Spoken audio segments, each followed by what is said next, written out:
Hello friends, I am Rinku and welcome to our channel Tricky Study for You। Friends, जैसा कि मैं JPSC PT के syllabus को cover करवा रही हूँ, तो आज के इस वीडियो में हम लोग झारखंड के सदान को डिस्कस करेंगे। फ्रेंड्स, इससे पहले मैंने झारखंड के इतिहास से संबंधित मुंडा शासन व्यवस्था, नागवंशी शासन व्यवस्था, पढ़ा पंचायत शासन व्यवस्था, मांझी प्रगना शासन व्यवस्था, मुंडा मान की शासन व्यवस्था, डोकलोसोर शासन व्यवस्था तथा जातीय पंचायत शासन व्यवस्था को कंप्लीट करवा चुकी हूँ तथा इससे किस तरह से प्रश्न पूछे जा सकते हैं उसको भी मैं डिस्कस कर चुकी हूँ। तो आज के इस वीडियो में हम लोग झारखंड के आंदोलन से संबंधित झारखंड के सदान को पढ़ेंगे, चूँकि इससे एक प्रश्न जेपीएससी में पूछे जाने हैं। वही बात झारखंड के आंदोलन की रही, तो झारखंड के आंदोलन में हमें पढ़ना है झारखंड के सदान, झारखंड के आदिवासी, झारखंड के स्वतंत्रता सेनानी, झारखंड की विभूति तथा झारखंड आंदोलन एवं राज्य गठन का पढ़ना है। झारखंड के आंदोलन से संबंधित टोटल 7 टॉपिक है। इसमें एक एक प्रश्न सभी से पूछे जाएंगे जो कि इच 2 मार्क्स के रहेंगे। तो टोटल 14 मार्क्स के प्रश्न झारखंड के आंदोलन से संबंधित रहेंगे। तो चलिए सबसे पहले हम लोग झारखंड के सदान को आज डिस्कस करते हैं।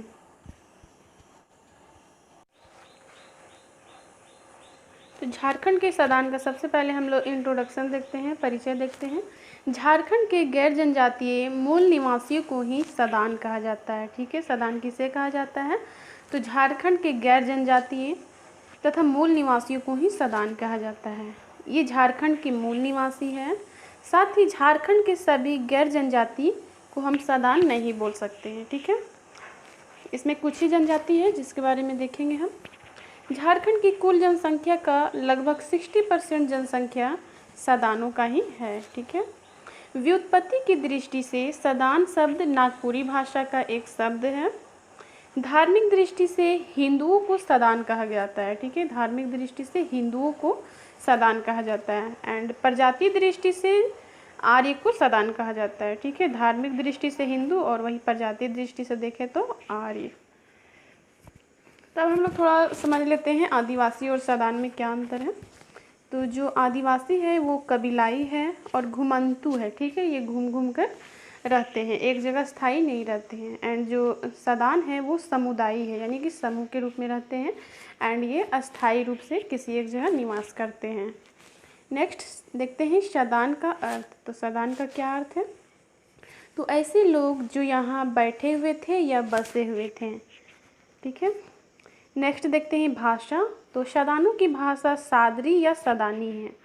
साथ ही ये लोग खोरठा, नागपुरी, पंचप्रगनिया तथा करमाली आदि भाषा का प्रयोग भी करते हैं। नेक्स्ट इसके पेशा देखते हैं।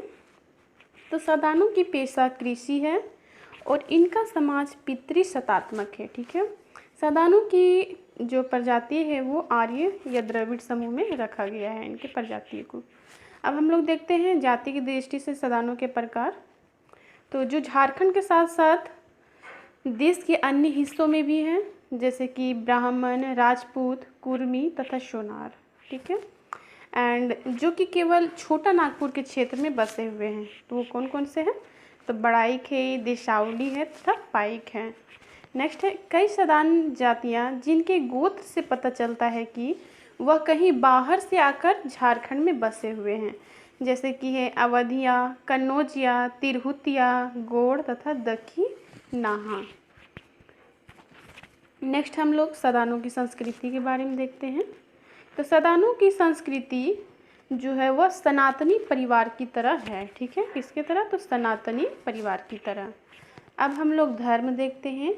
तो ये जैनियों की भांति सूर्यास्त के बाद भोजन नहीं करते हैं, यानी कि जो सदान हैं वो जैन धर्म का पालन करते हैं उन्हीं के हिसाब से। जैसे कि जैन सूर्यास्त के बाद भोजन ग्रहण नहीं करते हैं, मांस मछली का सेवन नहीं करते हैं, ठीक उसी तरह भी सदान भी करते हैं। ठीक है, नेक्स्ट मांस मछली का सेवन नहीं करते हैं। नेक्स्ट है कुल देवी देवता की पूजा करते हैं।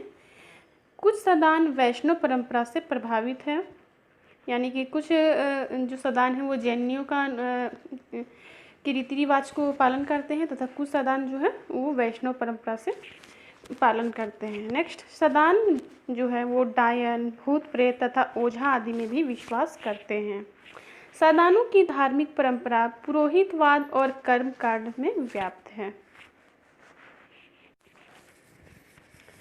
अब हम लोग सदानों की शारीरिक संरचना को देखते हैं। तो सदानों की जो शारीरिक संरचना है उसमें आर्य, ऑस्ट्रिक तथा द्रविड़ तीनों के लक्षण दिखाई देते हैं। इनका जो रंग है वह गोरा, श्यामला तथा काला, यानी कि तीनों रूप में दिखाई देते हैं। एंड इनकी लंबाई नाटी, मध्यम तथा अधिक तीनों में भी, यानी कि नाटे भी है, लंबे भी है और मध्यम भी है। अब हम लोग इसकी वेशभूषा देखते हैं। तो इनकी वेशभूषा जो परंपरागत वस्त्र, जो परंपरागत यानी कि जो पहले जो इन लोग जो वेशभूषा जो धारण करते थे वो है धोती, कुर्ता, गमछा तथा चादर। किंतु वर्तमान समय में जो सदान है वो शर्ट, पैंट, कोट तथा टाई का भी यूज करते हैं। ठीक है, अब हम लोग आभूषण देखते हैं। तो बिहार व बंगाल में प्रचलित आभूषण का प्रयोग करते हैं, जिसमें कि प्रमुख आभूषण है पोला, कंगन, बिछिया, बुलाक, नथिया, बीशर, करण तथा कंटिका। अब हम लोग देखते हैं गृहस्थ सामान। तो गाँव में मिट्टी के बर्तन का प्रयोग करते हैं। सदानों में पीतल तथा कांसा का बर्तन रखना समृद्धि का घोतक माना जाता है। ठीक है, पीतल तथा कांसा का बर्तन। नेक्स्ट, सामूहिक भोज में पत्तल तथा दोने का भी प्रयोग किया जाता है। अब हम लोग देखते हैं शिकार के औजार। तो जो सदान है वो मछली मारने के लिए जाल, कुमनी, बंसी डाक, पोलई जैसे औजार का प्रयोग करते हैं तथा अन्य औजार का भी यूज करते हैं, जैसे कि तीर धनुष, तलवार, भाला, लाठी, चौंगी, ये सभी औजारों का प्रयोग करते हैं। ठीक है, सदानों में बंदूक रखने की परंपरा जमींदारी के कारण ही आई है। अब हम लोग देखते हैं नातेदारी यानी कि रिलेशन। तो इनका समाज पितृसत्तात्मक होता है। मातृ एवं पितृकुल में वैवाहिक संबंध स्थापित करना वर्जित होता है। ठीक है, नेक्स्ट हम लोग पर्व त्योहार के बारे में देखते हैं। तो होली, दिवाली, दशहरा, काली पूजा के अतिरिक्त इनमें जितिया, सोहराई, कर्मा, सरहुल, मकर संक्रांति, टूसू तथा तीज जैसे पर्व देखने को मिलते हैं। अब हम लोग नृत्य एवं गीत को देखते हैं। तो सदानों के गांव में अखड़ा होता है। अखड़ा किसको कहते हैं? नाच का मैदान होता है। ठीक है, जहां लड़कियां सामूहिक रूप से नृत्य करती हैं। अब हम लोग देखते हैं इसमें सदानों में प्रचलित नृत्य कौन कौन सा है। तो है डमकच, झूमटा, झूमर। ठीक है, मोस्ट इम्पोर्टेंट प्रश्न अक्सर पूछा जाता है कि सदानों में प्रचलित नृत्य कौन कौन से हैं। तो डमकच, झूमटा और झूमर। अन्य नृत्य भी देखने को मिलते हैं, जैसे कि घटवारी नृत्य, जामदा नृत्य, चौकरा नृत्य, संथाल नृत्य, लूरी सांवरी नृत्य, राजपूत झलक नृत्य। ये सभी नृत्य एक साथ रंगीन या माले कहा जाता है। ठीक है, ये सभी नृत्यों को एक साथ क्या बोला जाता है? रंगीन या माले। कुछ अन्य प्रश्न भी इससे रिलेटेड पूछे जाते हैं, जैसे कि सदान आदिवासियों के समकालीन भी है तथा उनके प्राचीन भी है। सदानों के लिए अंग्रेजों ने दीकू शब्द का प्रयोग किया था। नेक्स्ट है सदानी भाषा में नागपुरी में घर में बसने वाले कबूतर को सतपेरवा तथा जंगली कबूतर को बनिया कबूतर कहा जाता है। ठीक है फ्रेंड्स, आज की वीडियो में इतना ही। मिलते हैं नेक्स्ट वीडियो में। नेक्स्ट वीडियो में हम लोग झारखंड के आदिवासी को डिस्कस करेंगे।